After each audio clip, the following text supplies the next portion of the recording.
अस्सलाम वालेकुम। कैसे हैं स्टूडेंट्स आप लोग?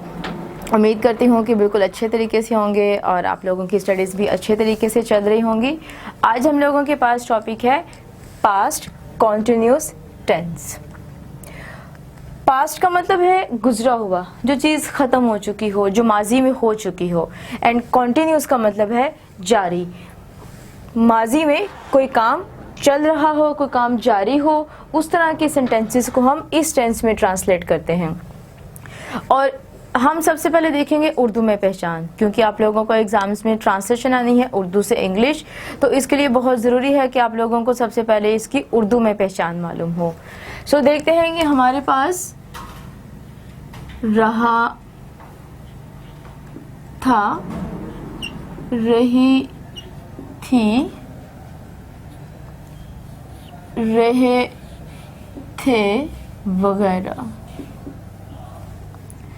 रहा जो लफ्ज़ है ये कॉन्टिन्यूस के लिए इस्तेमाल है, और था जो है इससे हमें पता चलता है कि हम पास्ट की बात कर रहे हैं, गुजरे हुए वक्त की बात कर रहे हैं। जैसे वो तेज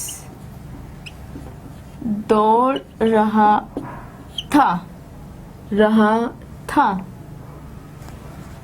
वो कहानी सुना रहे थे। आप पास्ट कॉन्टिन्यूस के हवाले से जो भी फिक्रा लिखेंगे आपको उसके लास्ट में रहा था, रही थी, रहे थे वगैरह इसी तरह की आइडेंटिफिकेशन जो है वो आपको मिलेगी, और यही पहचान है आपके पास इसको आइडेंटिफाई करने के लिए। अब हम देखेंगे इसके मेथड की तरफ।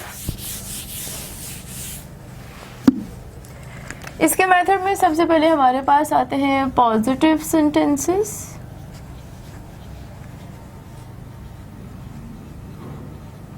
मुस्बत फिक्रात।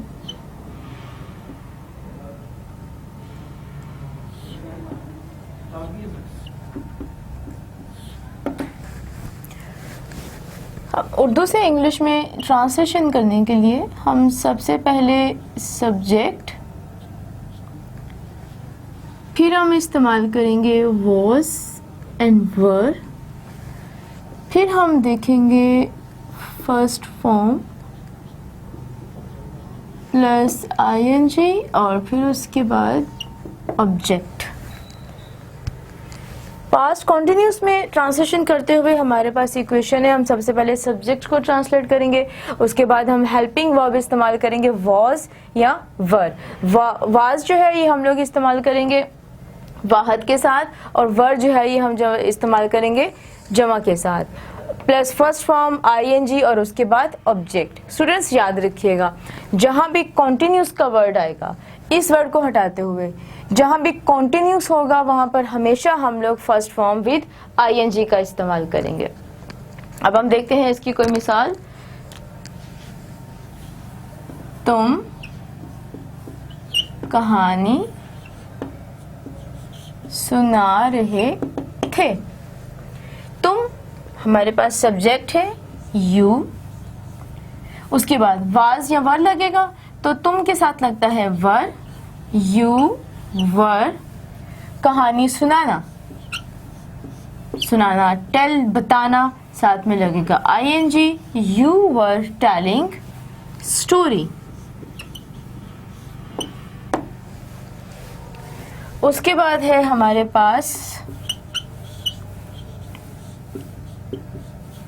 Negative sentences.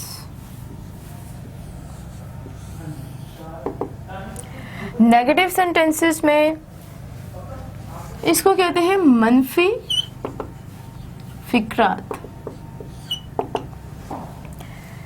मनफी फिक्रात में हम लोग इक्वेशन अगर देखें तो सबसे पहले है सब्जेक्ट, फिर है वाज, फिर है वर, फिर है नोट, फिर है फर्स्ट फॉर्म प्लस आईएनजी, और फिर है ऑब्जेक्ट।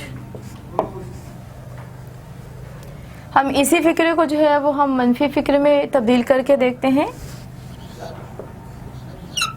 तुम कहानी नहीं सुना रहे थे।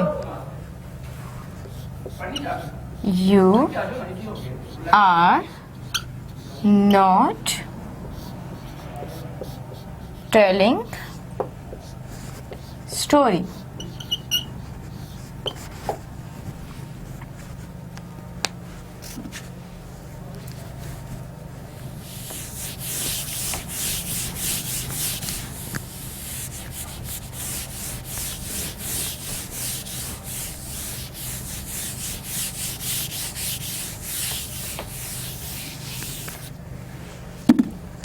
अब ये स्टूडेंट्स हमारे पास इंट्रोगेटिव,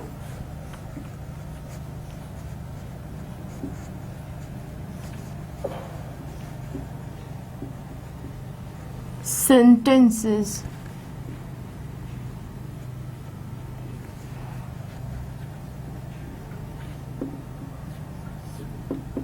सवालिया फिक्रात।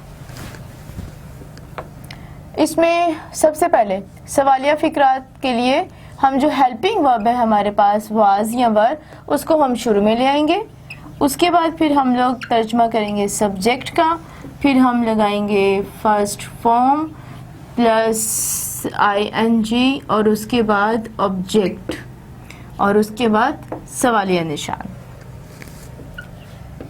क्या तुम कहानी सुना रहे थे। अब ये सवालिया फिक्रा है हमारे पास, तो सबसे पहले हम वाज और वर को शुरू में ले आएंगे ट्रांसलेशन के लिए। सो वर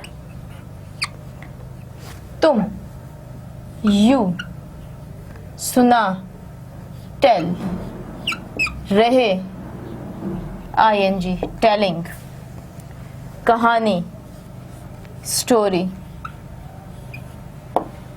सवालिया निशान। और चौथी किस्म है हमारे पास नेगेटिव, इंट्रोगेटिव,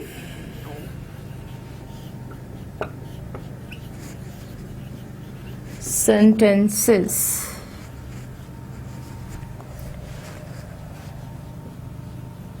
सवालिया मनफी फिक्रात।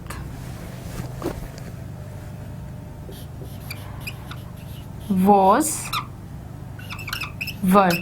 अब वॉज और वर्ड तो फिक्रे के शुरू में आ जाएगा क्योंकि हमारे पास इंट्रोगेटिव का वर्ड है सवालिया, तो इसके लिए हेल्पिंग वर्ब शुरू में आ गया। फिर हमारे पास चूंकि सब्जेक्ट हमेशा अपनी ही जगह पर रहता है, सब्जेक्ट प्लस नेगेटिव नॉट, फिर हम इस्तेमाल करेंगे फास्ट फॉर्म, फिर उसके साथ ING और फिर ऑब्जेक्ट और फिर सवालिया निशान। अब हम इसी फिक्रे को बदलते हैं सवालिया मनफी फिक्रात में। क्या तुम कहानी नहीं सुना रहे थे। वर you not telling story। Were you were subject you, not first form tell ING and then story। So students, ये है आपका पास्ट कॉन्टिन्यूस टेंस। उम्मीद करती हूँ ये आपको समझ में अच्छे तरीके से आया होगा। और इसकी जो प्रैक्टिस है वो आप लोगों ने अपनी ग्रामर की टेक्स्ट बुक जो आप लोगों को पंजाब बोर्ड की तरफ से लगाई गई है, वहाँ पर आपको इसकी 4 एक्सरसाइजेज मिलेंगी जिनकी आपने प्रैक्टिस करनी है। और उसकी प्रैक्टिस करते हुए किसी भी तरह की कोई भी कन्फ्यूजन हो, कोई प्रॉब्लम हो, किसी सेंटेंस की समझ नहीं आ रही है या और कोई भी सवाल आपने पूछना हो तो आप हम लोगों से कांटेक्ट कर सकते हैं। आज के लिए इतना ही, बहुत शुक्रिया।